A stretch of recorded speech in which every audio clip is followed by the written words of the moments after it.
The subject of the painting is Nyima Ozer. Nyima Ozer is one of the 8 forms or 8 manifestations of Padmasambhava. So this composition is part of a 9 painting set. How do we come up with a 9 painting set if we have 8 manifestations? Well, Buddhists like to have odd numbers of painting sets.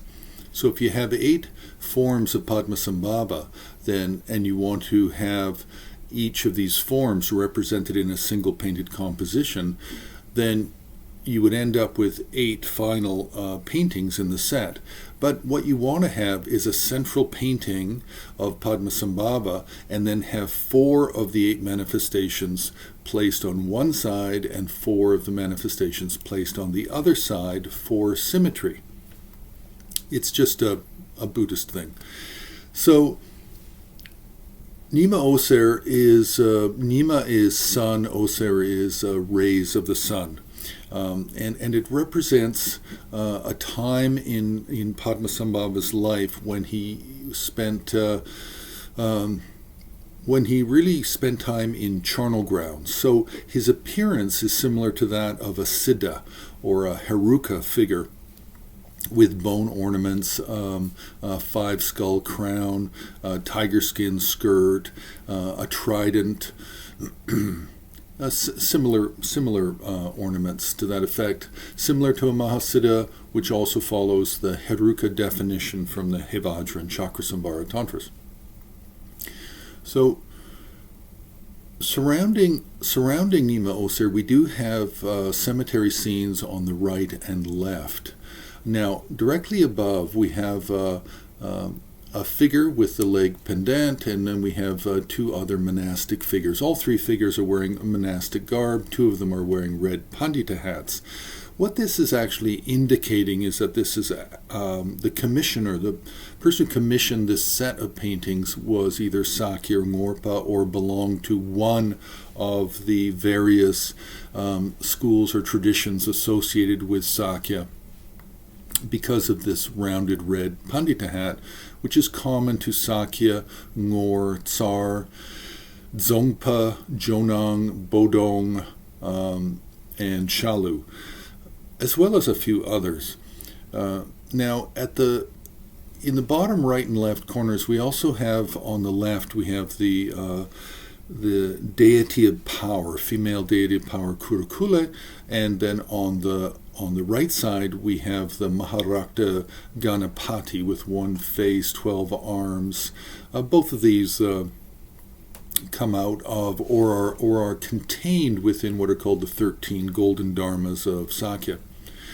So right away this tells you that this painting is from a set, because we do not have inscriptions for the 3 teachers at the top, and we have these 2 power deities at the bottom that normally don't go together without further context, such as another deity might be Takiraja, and then these 3, Kurukula, Red Ganapati, and Takiraja, are considered a group called the 3 red power deities, translated from Tibetan. So with the 3 figures at the top, historical figures, we don't really know who they are until we investigate the other paintings from the 9 painting set to see where they fall in the chronology, in the order, and then we would be able to determine which lineage is being represented at the top. But all of this is fairly self-evident. What's really more interesting about this painting is its actual style, and then trying to come up with a date for it. The style is Kinri. Kinri style developed from an artist named Khyentse Chenmo in the mid to late 15th century. Now, this painting does not come from that period. At the absolute earliest one could try and make an argument would be the late 16th. Otherwise, it would be the 17th or early 18th century. Now, how do we know it's Kinri in style and not some other named style? Well, we can. The most obvious things to look for are the different colored clouds Up at the top, we have this greenish blue, very pale greenish blue. Then we have a little bit darker blue, and then we have the sky itself, which is very dark navy blue. And then we have pink clouds, green clouds.